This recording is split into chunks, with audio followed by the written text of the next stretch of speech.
Okay, good morning. Today I am going to discuss about the significance of torque slip characteristics of three-phase induction motors. Okay, torque slip characteristics of three-phase induction motor.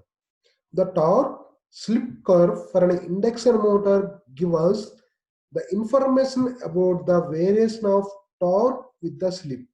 Okay, the slip means, okay, first of all, what is the meaning of synchronous speed? The synchronous speed, the speed at which the rotating magnetic field is rotates, means the synchronous speed depends on only the starter frequency and poles. So what is the formula for the synchronous speed is ns equal to 120 f by p. F equal to the starter frequency, p means the number of poles of the induction motor. The next one is slip. Okay, the slip is defined as the ratio of difference of synchronous speed and the actual rotor speed to the synchronous speed of the machine. Means slip s equal to ns minus n by ns. Ns minus synchronous speed, n means rotor of the speed, by ns synchronous speed. The actual speed n equal to can be expressed in terms of the synchronous speed into 1 minus slip. Okay, the value of the slip value equal to the vary that between 0 to 1 means 0 0.103, 0 0.3, 0 0.9 like. Okay, for a monitoring operation. Okay, the rotor current and rotor power factor. The rotor circuit, what is the rotor current from phase, the value of rotor current I2 equal to, okay, actually the current means the voltage by resistance, V by R. Here the induced V by Z2. E2 by Z2 means R2 square by X2 square. The rotor power factor cos pi 2 equal to R2 by Z2, R2 by root over R square plus X square. This is a standstill operations. So the one phase of rotor circle is a standstill. When the running at slips, okay, rotor at running at slip. So when the one phase of the rotor circuit, when the motor is running at slip, S equal to rotor current equal to I2 dash equal to S into E2 by Z2 dash. Okay, S into E2 by root over R square plus S into X2 whole square. The rotor power factor cos pi 2 dash equal to R2 by Z2 dash, R2 by R2 square plus S into X square. Now, the rotor torque developed in the rotor is directly proportional to the torque is directly proportional to depends upon the rotor current and EMF and power factor, and T is directly proportional to E and E2 into I2 into cos pi 2. So T equal to K into E2 into I2 into cos pi 2. E2 means rotor current. So I2 means rotor current at standstill. E2 means rotor EMF at standstill. Okay. Cos pi 2 means rotor power factor at standstill. Now the rotor starting torque. The starting torque case of equal to E2 equal to rotor EMF for phase per at standstill, X2 equal to rotor reactance for phase at standstill, and R2 equal to rotor resistance for phase. The rotor impedance Z2 equal to R2 by X square. Rotor current for phase equal to I2 equal to E2 by Z2 by E2 square by Z square. The rotor power factor equal to R2 by Z2 equal to root over R2 by now. The starting torque equal to depends upon the EMF and current and power factor. So substituting the above the equations and starting torque equal to K into E2 by E2 into E2 by root over R square plus X square and R2 by root over X square. The finally get the equation is K into E2 square into R2 by root over R square plus X square. Now simplify that equation is K1 by generally the starter supply V is constant. So the flex per pole pi is set up the starter as was. The terms means the EMF induced in the rotor will be constant. So E constant, so starting torque equal to K1 by R2 by R2 square plus X2 square. So K1 by R2 by Z2 square. Okay. This is the starting torque. So the maximum starting torque, it can be provided by the starting torque will be maximum when the rotor resistance phase is equal to standstill reactance. So R2 equal to X2. So now substituting differentiating with respect to the above the equation with respect to R2. So dTs by dRt equal to K1 into 1 by R2 square by x2 square plus minus R2 into 2R2 by R2 square plus x2 whole square.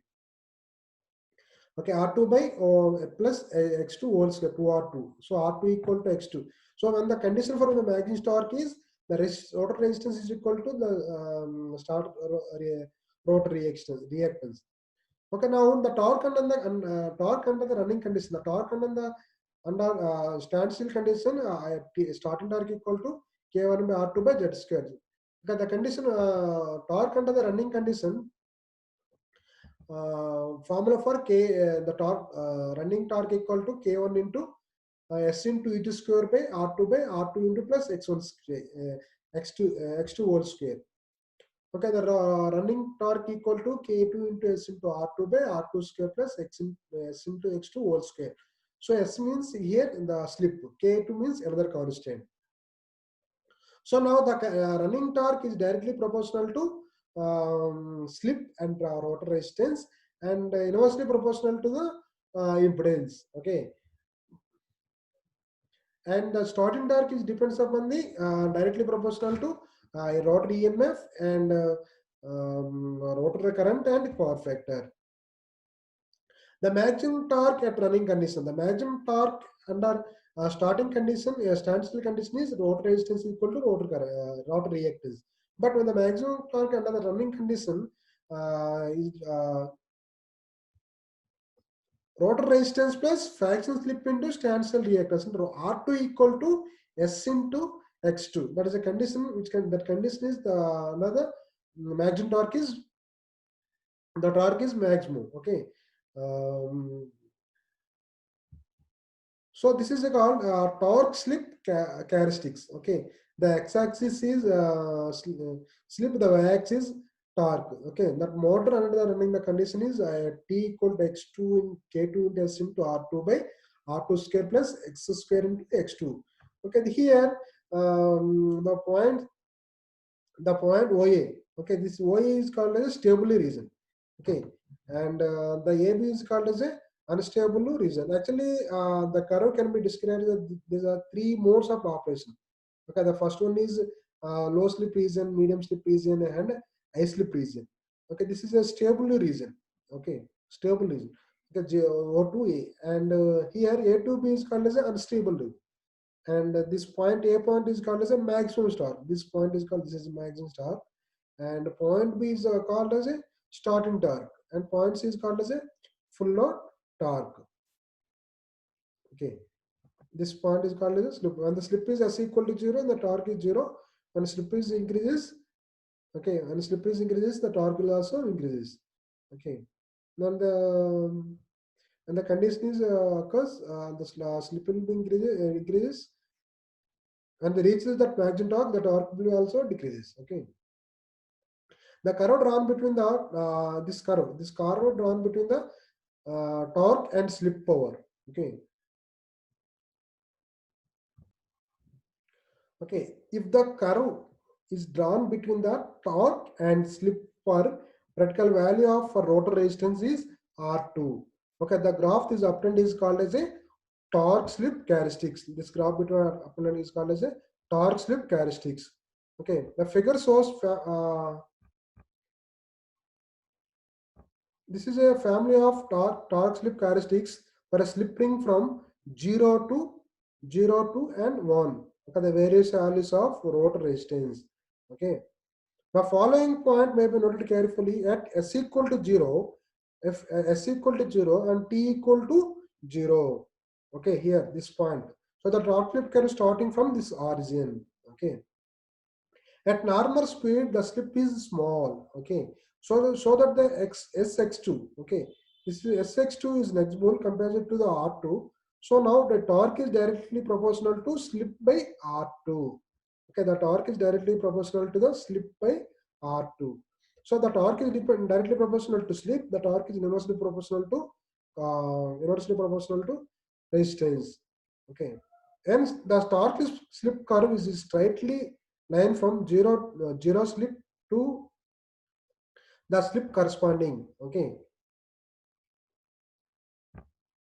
Hence, the torque slip curve, the straight line from zero slip to the slip corresponding to the full load. Okay, the slip corresponding to the full load.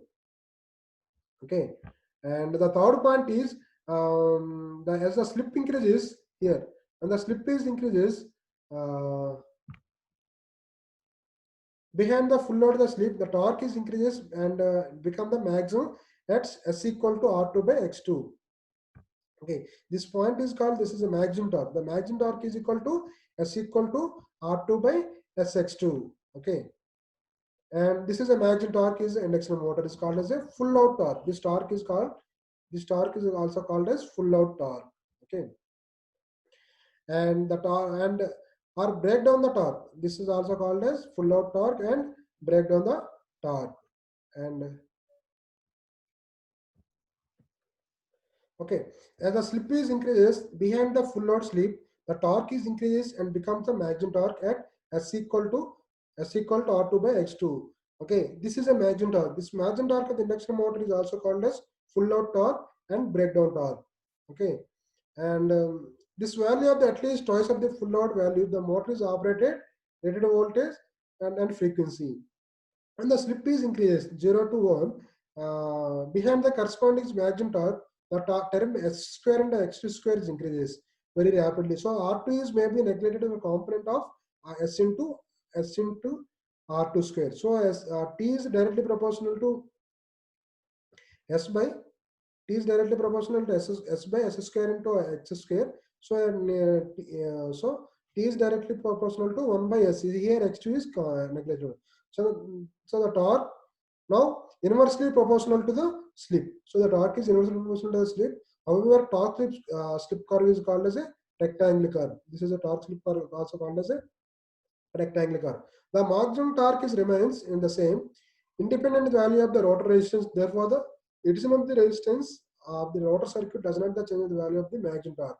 So, but it only changes the value of slip at maximum torque is occurs. Okay. These are different formulas for this is a torque slip curve. The maximum torque is R2 by R square into root over X square plus S square. So the rotor resistance is increased by the increasing the external resistance of the rotor. Wound rotor of the and the wound rotor is induction motor. The value of the maximum torque is remains unaffected. The speed of the work then can be controlled. This is a finally torque slip characteristics of three-phase induction motor.